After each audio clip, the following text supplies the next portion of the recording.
Welcome to the Connect Your Health to Life coaching podcast. I'm your host, Seth Lusk. I'm a master certified life coach and published author with a decade-long background working in the health, wellness, and fitness industry as a personal trainer, nutrition specialist, and life coach. If you're anything like me or the clients that I work with, then you might be struggling with some confidence issues or struggling with feeling like you're not living your most fulfilling or authentic life. You may be trying to figure out why you have these amazing desires for what your most fulfilling life would look like, but you can't seem to create consistent action in your life to reflect those desires. So join me as we dive in deep on what it means to truly live a fulfilled and authentic life from the inside out. We're going to look from the perspective of an empowered mindset and uncover some of the reasons why you might be what's holding yourself back from living that most fulfilling life. But don't worry, this isn't about blame, guilt, or shame. This is about empowering you to see. I'm going to break through some of the biggest illusions and myths that we've all been taught to believe along the way. And I'm so excited to have you with me on this journey. So my only question for you is, are you ready to start living your most fulfilling life once and for all? Then let's get started, shall we?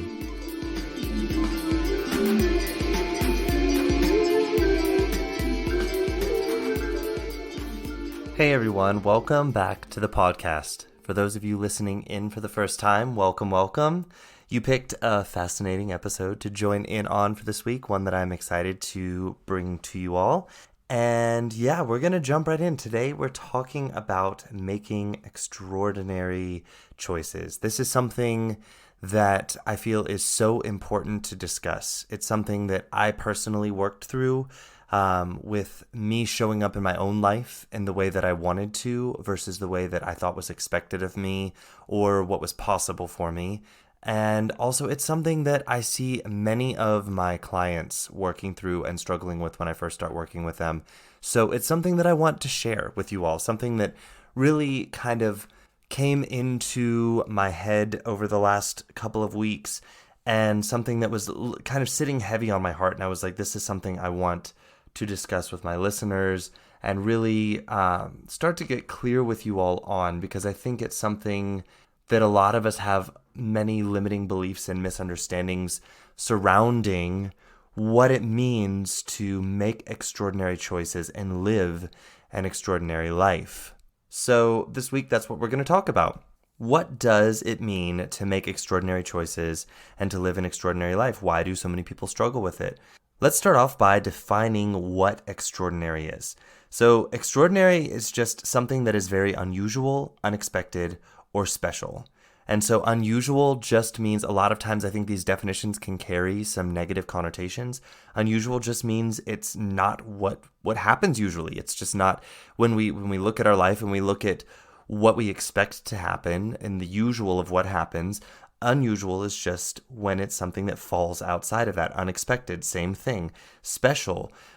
Special can also be especially, difficult. That can also be special. So special doesn't necessarily mean, oftentimes we correlate this with something being better or good or right or more right than something else. But special just, again, it falls into that category of it's just not what is usual.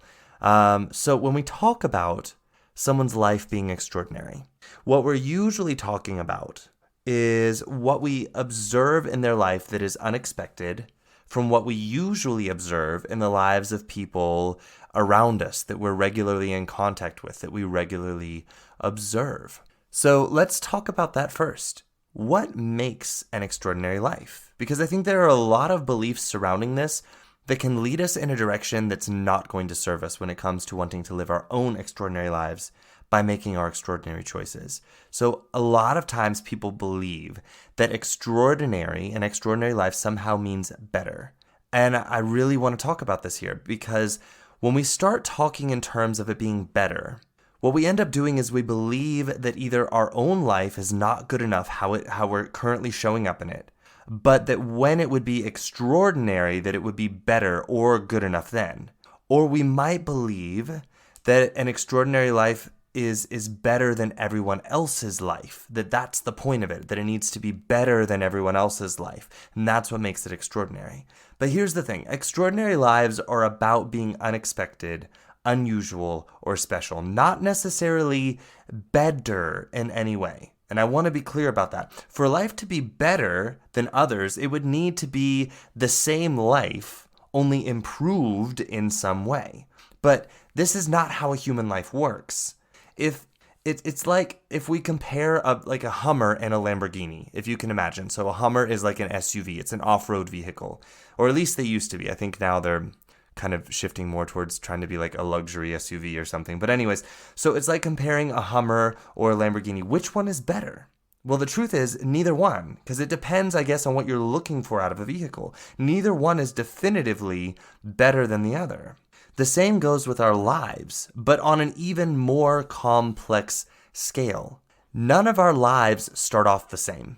None of our lives contain the same exact experiences that mold our perspectives of the world or how we experienced those experiences. And therefore, the choices that we make, especially when we're not aware of those perspectives and where they come from, the choices that we make in those lives, every life has a human body in it, with its own unique genetics and expression and ability to experience the world.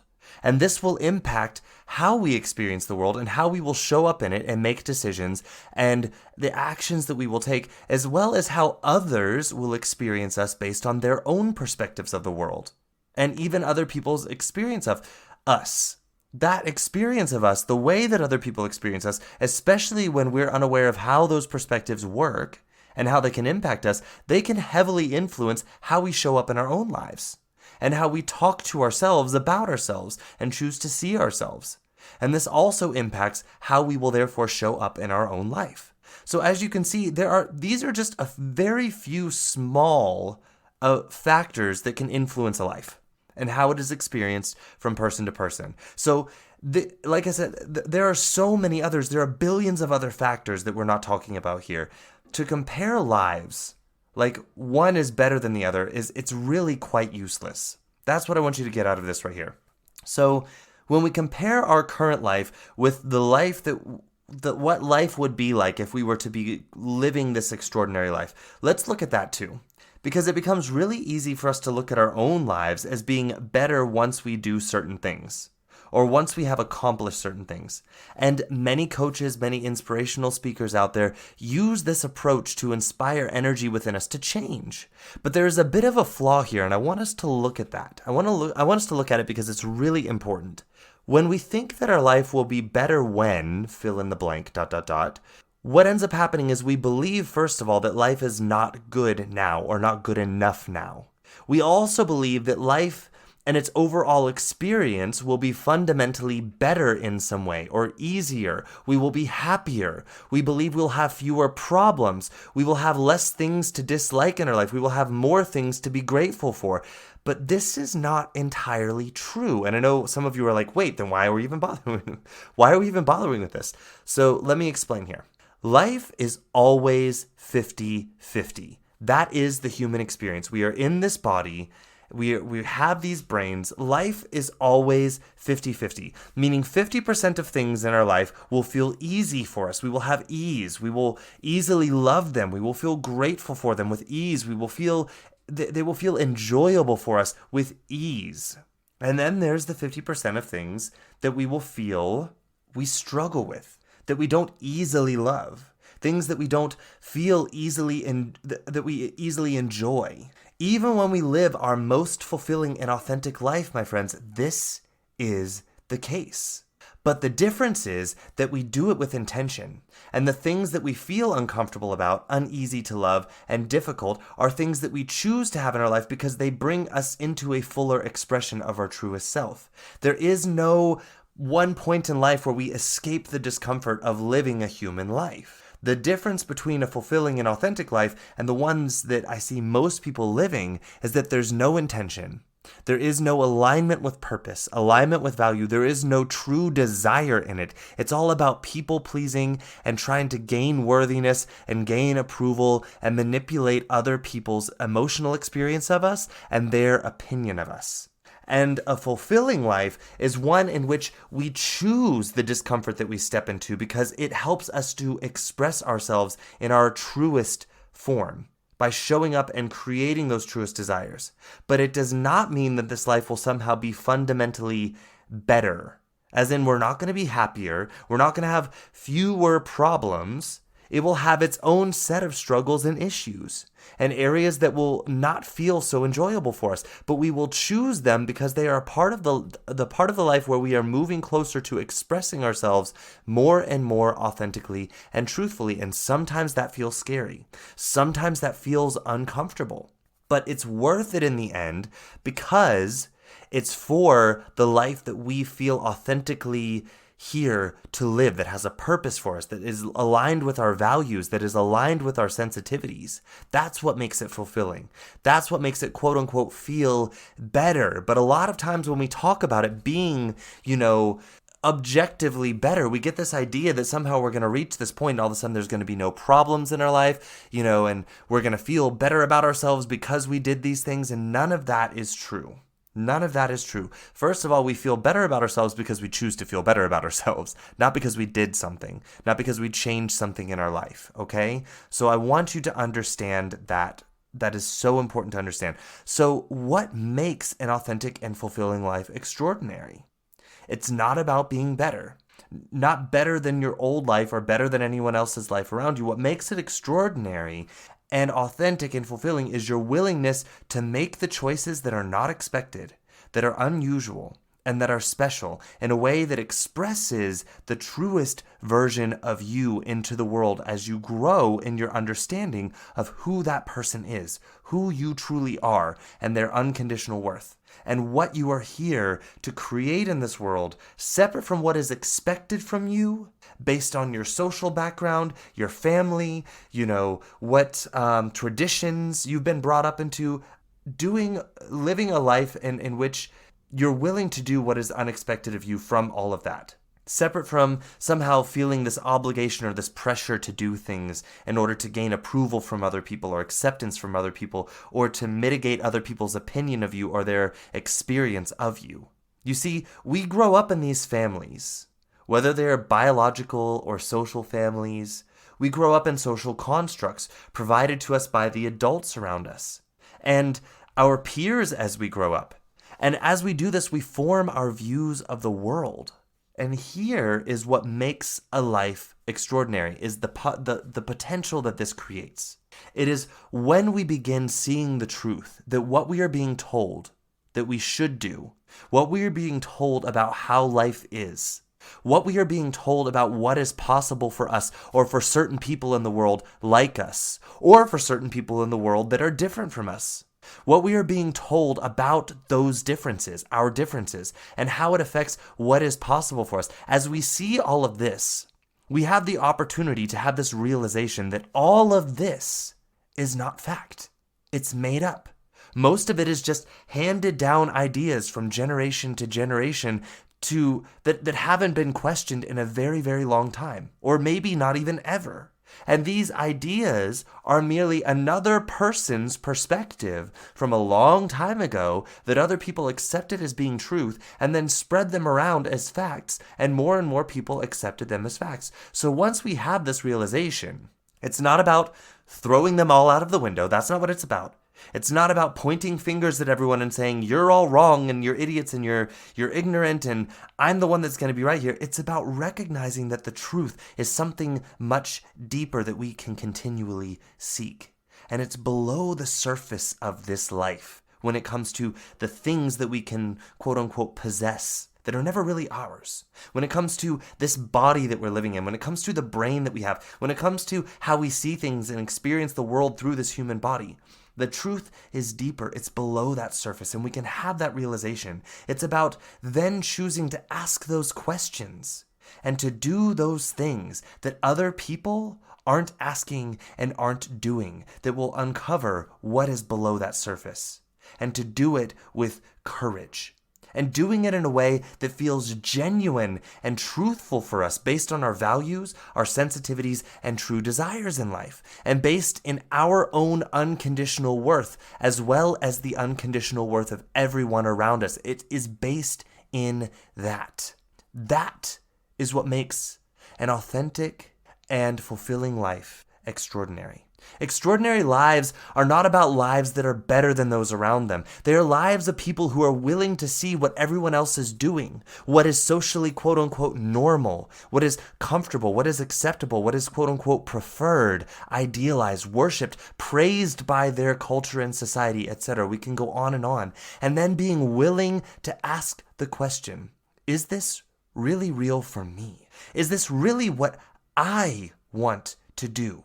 Based on my genuine calling on the inside? Is this really what my true self is being called to follow? Or am I doing this out of a sense of obligation? Am I doing this out of a fear of losing acceptance from people and that affecting my worth? Asking the question, will this express more and more of my true self, or does it ask me to hide more and more of my true self? And then it's about taking the decision to act in the way that will express and uncover more of our true selves, even when it goes against what is quote unquote normal or expected or praised or preferred or idealized or worshipped by the people around us and the social constructs that we're used to. Even if at the time no one likes it, praises it, or rewards it. That's what makes a life extraordinary. I want you to think about a famous person who you think led an extraordinary life. I love music personally, and I think most of you probably know that by now. I love music. I'm a singer. I love to listen to music. I have some of the most spiritual experiences in this body when I am listening to music. And I'm going to talk to you all about a person that I look up to that I find to have led an extraordinary life. And some of you aren't going to agree with me here, and that's okay. I'm going to choose a musician. Some of you who know me personally know already who I'm going to talk about. His name is John Mayer. John Mayer is this amazing guitarist. He is a singer, and he writes lyrics that on the surface can sometimes appear to be a bit usual. But I find when I really listen to what he's saying, if I scratch below the surface, he is saying some really profound stuff. His voice is incredible. His ability to improvise on the spot, both with his voice and his guitar, are just extraordinary. That's the only word I can think to describe this man and his music abilities and what he does with music. I am in complete awe when I see him live in concert. And I've seen him in concert, I think 5 times now, maybe 6 times. And I feel this inspiration well up inside of me when I hear his music, when I see him play live, when I watch him play on YouTube and he's playing live somewhere else. And I feel that I'm called inwardly to show up more as myself in my life when I watch him. I feel inspired by watching what he does, and I feel this pull inside of me saying, Seth, show up. You see what this man is doing? You feel that inspiration in you? You show up like he did. You show up and make the choices like he did. He gets ridicule. He gets dismissed by many guitarists, including my brother, who will say he's, not that talented or he's not that great. We have our disagreements there. He is an amazing guitarist, and he gets dissed. He gets dismissed. He gets his fair share of hate, and tons of it. But to his fans, he is extraordinary. I used to believe that someone like him was so lucky to have talent like that. But the more I grow into myself, the more I get to know myself and what it means to show up and make the extraordinary choices and live that extraordinary life, the more I learn about who I am and my unconditional worth, and the more I watch him from that perspective, the more I look at him in his life, and the more I learn about how those skills and developing them works. The more I see him as a man who has made extraordinary choices that came at a cost for him and still do to this day. The more I look at that, the more I see that that is what makes him extraordinary. He did this. He made these extraordinary choices. He chose to take the cost.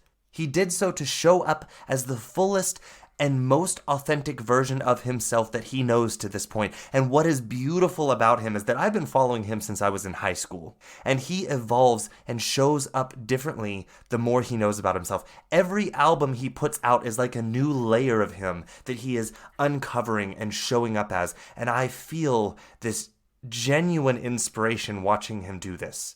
His latest album is literally the first album I've ever heard him put out where he genuinely shows up heartbroken. His past albums, sure, he talked about heartache. He talked about his exes. He talked about breakups. He talked about, love gained and love lost. He talked about all of this. But he kind of did it in this playful way where he was going to, he's going to grow out of it. He's going to be better on the other side. And this was the first album that I've heard him willing to show up so vulnerably broken in an empowered and beautiful way. And I applaud him for this because it inspires me so much to see this man who has lived this extraordinary life, that has made these extraordinary choices, show up in this way on his latest album. But even more so, as I look at him and I look at his life, I go back and I imagine what it must have been like for him. The extraordinary choices he made to create this life of his. I imagine his friends in his teenage years and in his 20s asking him to go out and chill and go drinking and party, and him choosing to stay at home and practice his guitar. I imagine him putting himself in front of audiences when he didn't feel ready because people told him that people like him don't make it into extraordinary musicians, like the ones that he maybe felt inspired by. I imagine him putting himself in front of those audiences and letting himself be vulnerable, letting himself hear the criticism. Imagine him getting turned down by producers and by record labels as he, created songs and sent them in. I imagine him making the unexpected choice to take the critiques and go home and practice until his fingers were bleeding, until his voice was cracking.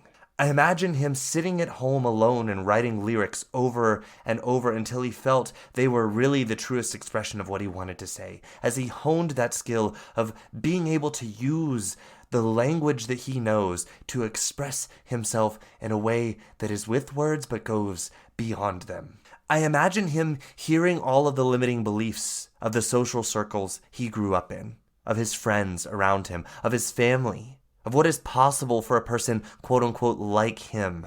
And then I imagine him making the unusual, uncomfortable, unexpected choice to question those beliefs and to imagine that something beyond that is possible for him if he just showed up as his truest self over and over again and did the unexpected and showed people who he knew he was on the inside, even though people labeled him based on where he grew up, how he grew up, the family he grew up in, the friends he had, what he did as a kid.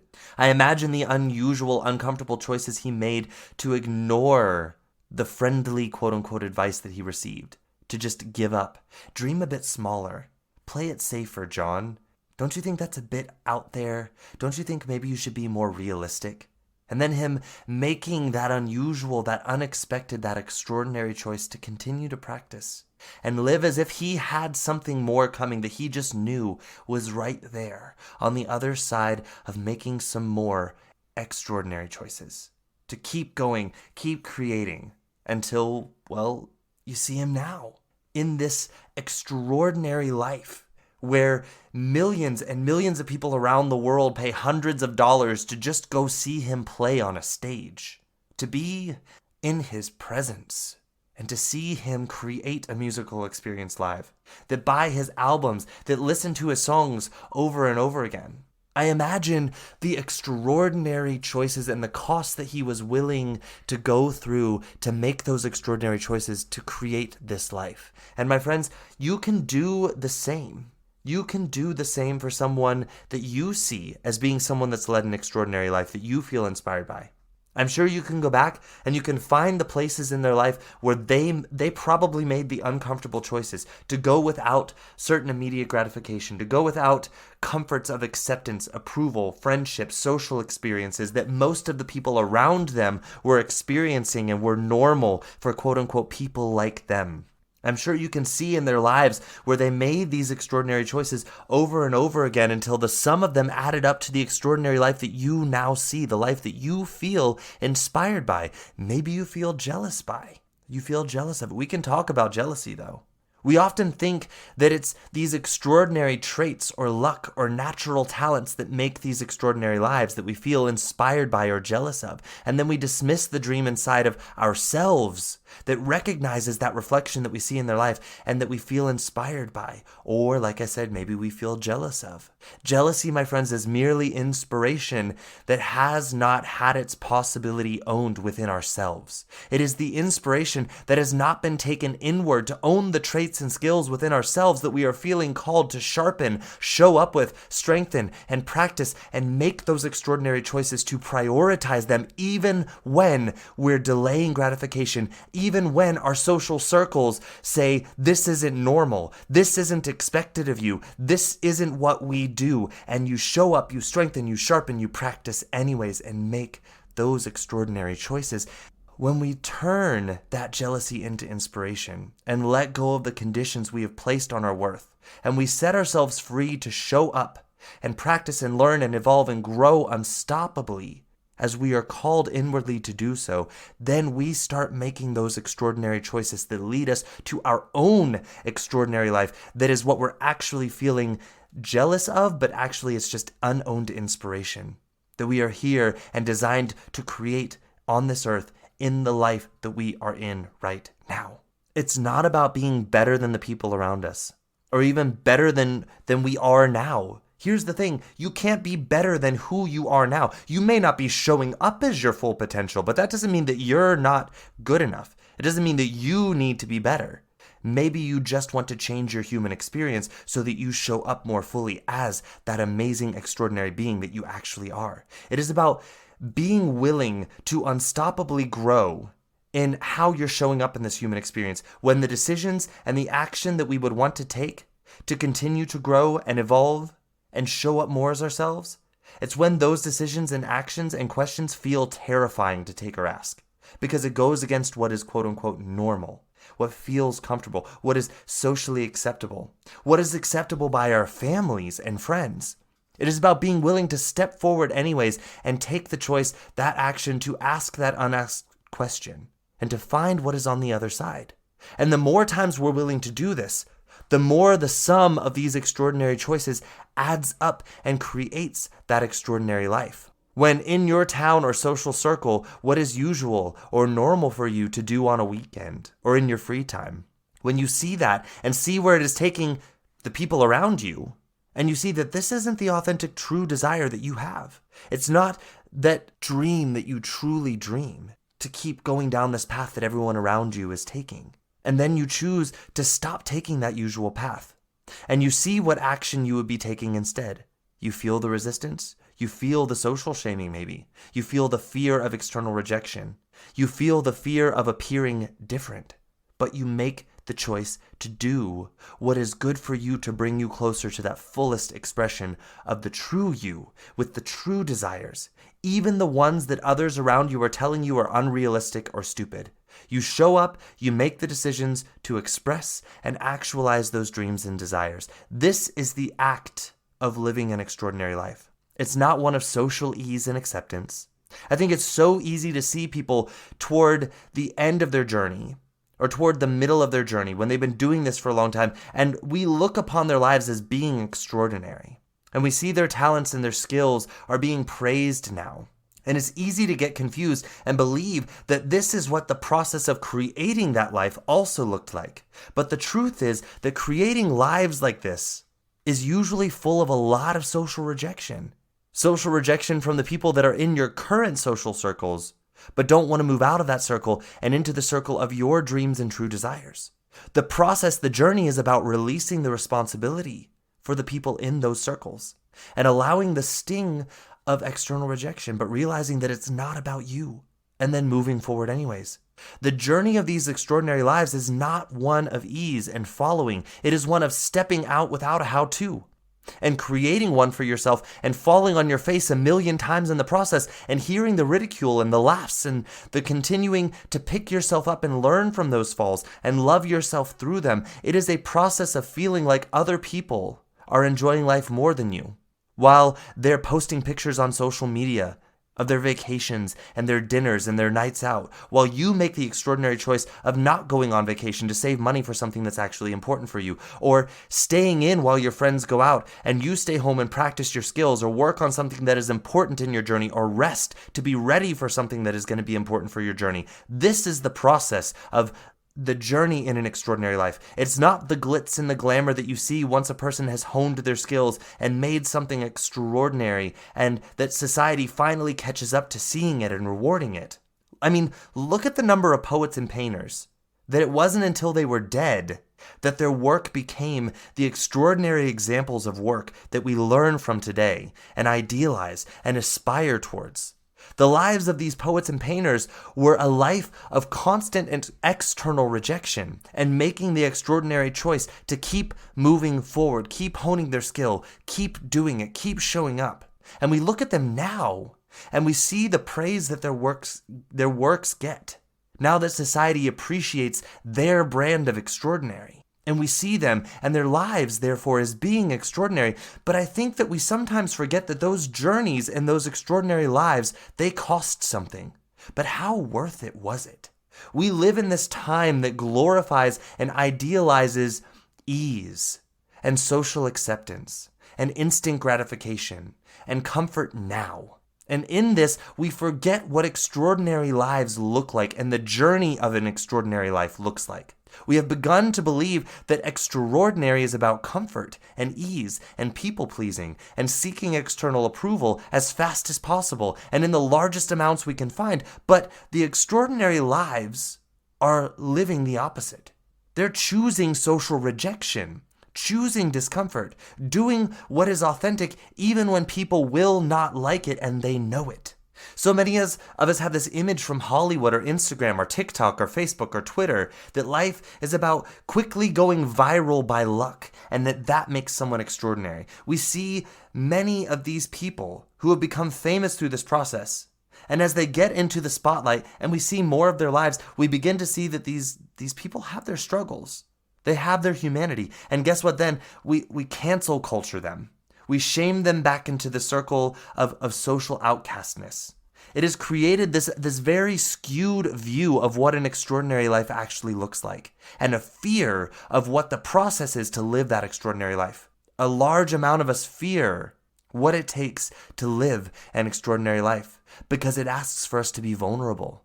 It asks for us to accept that social rejection is going to be part of it, and that's okay. Being willing to be disliked, being willing to be misunderstood, being willing to have people want to cancel you, quote unquote, air marks, because no one can cancel you.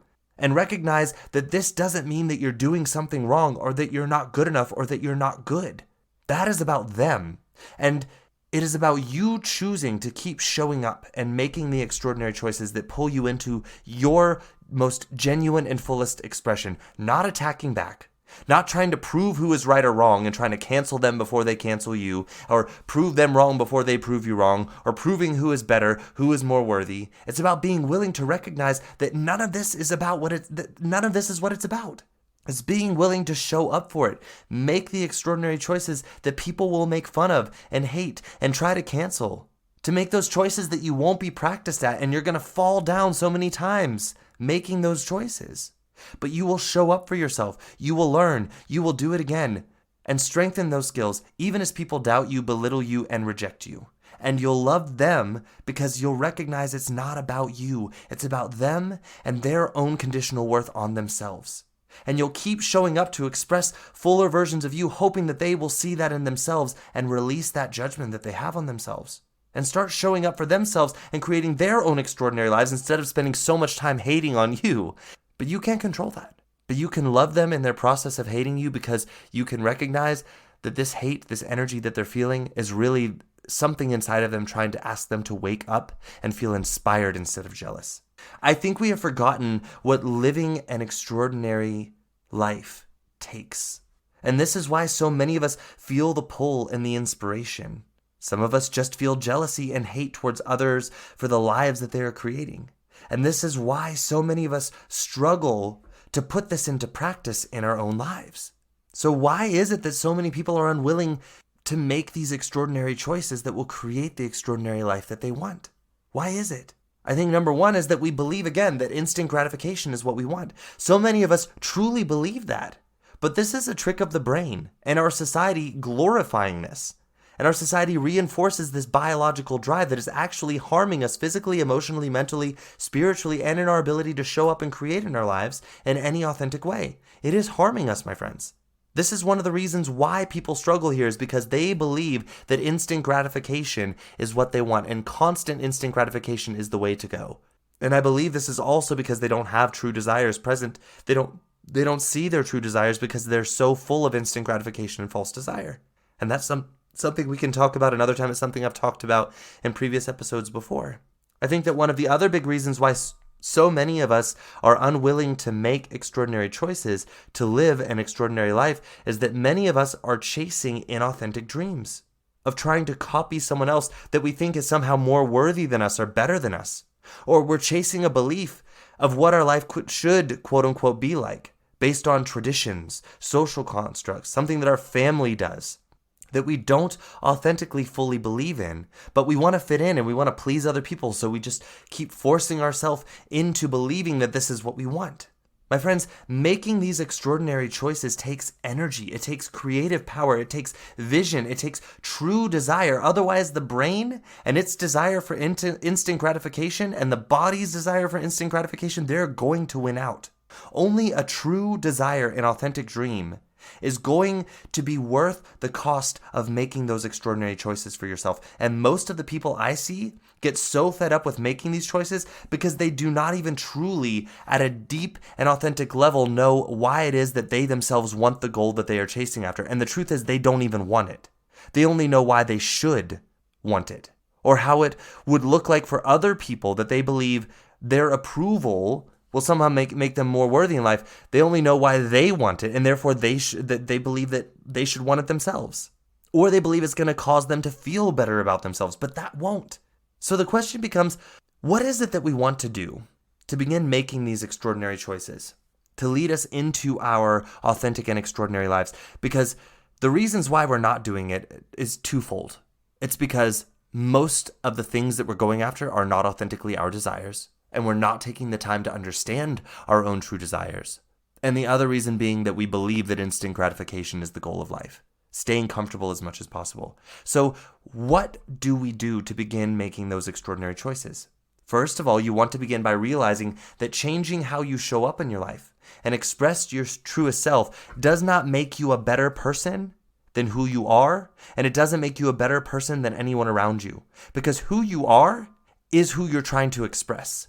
It's not that you will become that person. You are already that person. You're just learning how to express that person better in this human experience. But you do not become a better person. You already are that person that you want to express. You're just learning how to express them in this life in a truer way. Who you are is unchangeable. But by expressing your truest self, then you feel that fulfillment of taking action that is authentic to you, that aligns with your true purpose. Instead of your days being filled with these inauthentic actions and hiding your true self and playing roles that you resent because you want other people's approval. You want to start by realizing that this journey is not about making you worthy enough or better. You want to start by taking the time to learn yourself intimately and learning just how unconditionally worthy you already are. And this doesn't mean that voice of self-doubt or judgment no longer exists in your mind. That's not what I'm saying. But you recognize that it is no longer who you identify as. That voice is not the voice that you make decisions by. You see it for what it is and how it was trying to help you. And then you help yourself by releasing the responsibility of proving your worth in a way that voice will have you convinced that you need to do to prove your worth. It's about forgiving that voice and loving that voice as you release the responsibility to fulfill it. And instead to fulfill the voice of true desire and unconditional worth. Then it's about knowing your core values and your sensitivities. It's about seeing a clear vision of your life purpose. Then it's about clearing out the false desires to make room for these true desires to bloom. Once the true desires are there and we can see them, we create plans of how we're going to fill in the gap between how we're currently expressing ourselves in life and the way we see ourselves expressing ourselves through those true desires in our future. Then we prepare ourselves for the obstacles that are going to come up. Be realistic about them. They're going to come up in the form of social pressures from family, from friends, from community, from background, from politics. We look and we see the areas where we know we will be tempted to follow old, comfortable patterns. And we begin to think about the choices we would make instead if we were fully expressing ourselves as the vision we have, where we are expressing and creating our truest desires. And then that's when we make those extraordinary, those unexpected, those unusual, those special choices to do what nobody around us is expecting us to do, which is to keep showing up for ourselves when they try and convince us that it's a bad idea, when they try and cancel us, when they try and shame us back into being a carbon copy of one of them. The next thing we do is that we recognize that the body and the brain are going to feel uncomfortable in this process. This is not because we are deprived or missing out on life. It's because the body and the brain are biologically designed for comfort and familiarity. This is an evolutionary adaptation that served us hundreds of years ago, but that's no longer serving us now. Recognizing that the body's biological wiring is for this. And so having these urges show up, having this drive to try and seek instant gratification, we recognize it for what it is. Your body and your brain are going to go through an adjustment period as the new actions and practices are becoming new actions and practices, and the old actions aren't. They will feel like there are times of panic, times of emptiness. This is normal. And I know you're going to be like, why would I sign up for that? This is just the body and the brain adjusting to the new way that you are expressing your truest self through them. Remember, they are tools you get to use. Stick with it. Give it time. The reason we're doing this is because on the other side of this is where we live that extraordinary life, making these extraordinary choices. The next thing you're going to want to do is recognize that you will have changes in your social connections. People will not always support you or agree. This doesn't make them wrong or you wrong. It simply means that you are on two different paths. You can release the responsibility of their opinion of you and their emotional experience of you. That is about them and their journey, not yours. And you can love them as you go your way and they go theirs. It's not about needing to prove you are right or that they are wrong or justify your path to them. This is not your responsibility, and it will become impossible for you to do so as you expand into your fullest version of yourself. They are the only ones who can choose whether or not they want to accept the path that you're on and love you for that. But if they don't, it's not about you, it's not about your worth, it's about their conditions that they're putting on their worth and the way that they're choosing to see life. It's not about whether or not what you're doing is right or wrong. This is probably the step in this process where I see people struggle the most, and where they want the most support. It brings up many limiting beliefs and fears in people. And that is entirely normal. You want that. Each fear and limiting belief is simply an opportunity to shed a layer away of the old expression of you and show up more as your fullest and truest self. The last thing that you're going to want to do, this is about going back to your vision regularly, going back to your mission, going back to your purpose, your values, your sensitivities, and sharpening that vision of it all. I think they call it sharpening the saw is what Stephen Covey talks about in his book. It's about going back to that, constantly sharpening that saw, constantly questioning where it is that you might still be holding on and holding back.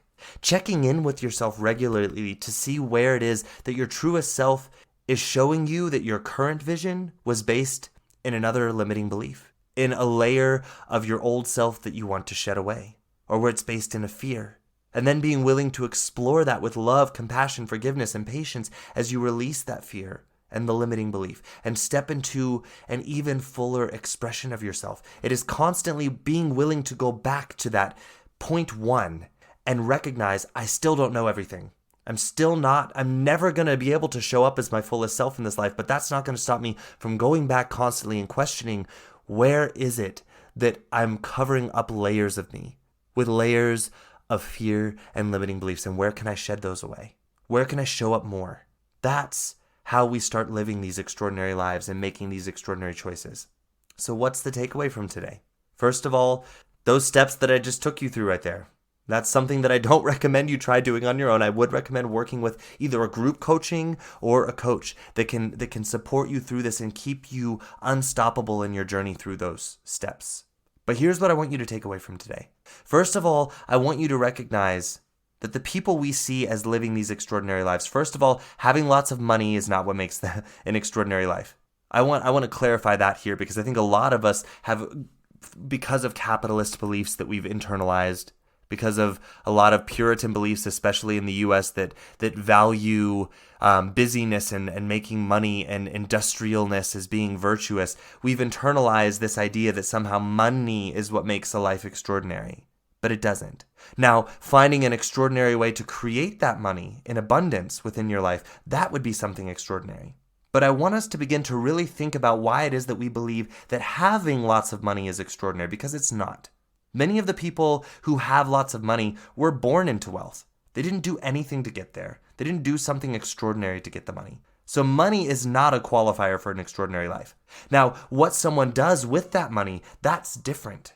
The extraordinary choices that people with lots of money can make to express their truest selves in an unexpected, in an unusual, and in a special way, that's different. That's different than money in itself being the qualifier. Extraordinary decisions to create ways to attract and create money, that qualifies as extraordinary. But I think we really need to look at how much we look at money itself as being the qualifier for an extraordinary life, because it is not. It can be a tool of expression in someone's life that is choosing to live it in an extraordinary way. Money can become an opportunity of expressing that extraordinary. But the money in and of itself is not what is extraordinary and is not what makes the life extraordinary. It's not required to live an extraordinary life. And I want you to take that away from today. The next thing I want you to recognize and take away from today is that these extraordinary choices, they come at a cost, but that cost is worth it when those choices align with bringing us into the fullest expression of our true selves. I would say that if these extraordinary choices that you're thinking about making don't feel worth it to you, then you might want to start looking at your goals, your vision, how you think you want to express yourself. And find out if it's something that you even genuinely want or not. Or is it something that you're doing to gain acceptance or worth? Is it something that you're doing because someone else told you that that's what you should want, and that's what looks cool, and that's what's normal, and that's what's acceptable, and that's what'll gain you acceptance? This brings me to the next thing that I want you to take away. And it's that extraordinary choices will feel exhausting. You will feel resentful about making them if they are coming from a space of not being enough, of not being worthy. And you're doing these things to try and gain worthiness or acceptance, because that will not work. The next thing I want you to take away from today is that yes, it will feel uncomfortable, especially at first, as you shed away these layers of false desires. And your social relationships and even family relationships will evolve to match you showing up as your truest self. And what I mean is that some of them may start to create distance as you show up with your truest self and your true desires. I want you to take away that when you choose to express those in the world, you will also want to release the responsibility of these people liking you. Release the responsibility of their emotional experience of you. That doesn't mean that we're disrespectful towards them, or we hate them, or we tell them that they're wrong, or that we need to prove that we're right, or that we're better than them. It's simply loving them, letting them be who they are, and realize that their experience of us is not about us, and we can still show up as our truest self, even if they distance themselves from us. It will feel uncomfortable to the body and the brain to go through that and adapt, because remember, our brain is biologically designed to think that closeness to other people, that social connection, is what keeps us alive. But the truth is, as we allow those relationships that we've had up until now to evolve into the way that they're going to as we show up as our truest selves, new relationships are being called in to start and develop and to align with you finally showing up as the real you. And allow that time, that space where you might feel like your life is empty. You might start to feel like you're alone. Recognize where that's coming from, and then recognize that you're finally showing up as the real you, the true you, and that you're now calling in your people, your team, and they are going to show up and like you for who you are. As you stop hiding, as you stop faking it and pretending and role-playing and people-pleasing, as you let go of that version of you that you've been showing up as by trying to gain worth, the current relationships you have are going to evolve into a different way, and that's okay. It's going to feel uncomfortable. That's entirely normal. Let it happen, and watch and see the new relationships that get called in to your life as you show up as the fullest version of you. And this brings me to the last thing today that I really want you to take away from today. And trust me, there's a whole lot more here that you can take away, but these are the important things that I personally want to point out. And that's that this all starts with you being willing to choose the path of seeing your unconditional worth and choosing ahead of time to meet that voice of judgment and conditional worth head on. by recognizing it for what it is, meeting it with love and compassion and forgiveness, and then releasing the responsibility of taking action to appease that voice. It is all about starting from that space. This is how you create that canvas in your life. If you can imagine you're a painter, doing this is how you create that canvas that is powerful enough and pure enough to handle you painting on it with those extraordinary choices. And it is the canvas of your life that you were actually designed to paint on, not the weak, flimsy canvas of people-pleasing and hiding and filtering that you've been painting on all of this time. You try painting on that with your true desires, you're going to rip holes in it. But by starting from that space of unconditional worth and releasing that voice of judgment, this is where we start painting on that canvas that is powerful and pure enough to handle us painting those extraordinary choices and building that image of that extraordinary life for ourselves. Okay? So that is what I have for you all today when it comes to living an extraordinary life that is based in extraordinary choices. This is a beautiful and powerful journey, one that will be so full of costs and unusual, unexpected choices that are worth it when they are aligned with who you truly are and what you truly want out of life. And I am here as a coach to guide and support any one of you through that. I would love to see you in your journey, your authentic journey here, with unstoppable energy, unstoppable vision, and unstoppable purpose. So if this called to you today, if this is something that you've been struggling with and you've been wondering why it is that you have these ideas of choices you want to make in your life to express who it is that you know that you truly are, to stop limiting yourself and stop, constantly seeking instant gratification and hurting yourself in your body and pulling yourself further away from the vision of the life that you want to be living by, constantly trying to comfort yourself. If you feel called by this episode today, I want to ask you to reach out. Reach out if you're ready to step into this journey and begin your process of expressing your extraordinary self in your life. Because, my friends, you are extraordinary, whether you are showing up as that in your life or not, whether you are allowing other people to see that or not. You are extraordinary, and I want to help you start showing up in your life as that extraordinary person. I want to show you, I want you to meet that person finally. And see them for how extraordinary they are, and feel that unstoppable energy of wanting to uncover them in your life with how you show up. And I'm here for that, okay? So just reach out. I love you all. That's all I have for you today. So I wish you the most courageous and extraordinary choices to fill your days until we meet again here next week on Thursday. So until then, ciao. Hey, thank you for listening in this week. I hope you enjoyed the content of this episode. If you did, please subscribe or follow this podcast to receive the newest episodes every week as I bring them to you here on the Connect Your Health to Life coaching channel. Ratings, reviews, and comments are always appreciated. These allow me to know more of what my listeners would like in the podcast and allow for more people who may be searching for a podcast just like this one to find the Connect Your Health to Life coaching channel. If you would like more information about me and the work that I do with my clients one-on-one, then please visit my website at www.slch.ch. Again, that is www.slch.ch.